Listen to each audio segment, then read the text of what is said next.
नहीं नहीं नहीं नहीं नहीं, मेरी मॉम को कुछ मत करो। तो जाओ और नकल्स को चुपचाप सीधे यहाँ पर ले आओ, समझे? तुम लौट आए।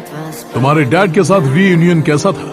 बहुत बढ़िया, अमेजिंग। एक्चुअली मैं तुम्हें ऊपर ले जाके उनके स्वीट में कुछ दिखाना चाहता हूँ। तुम्हारे लिए एक सरप्राइज है। एक सरप्राइज? मैं अपना बेहतरीन हैट पहनूंगा। तुम्हारा काम हो गया। नकल्स ऊपर आ रहा है। हम पोजीशन ले चुके हैं।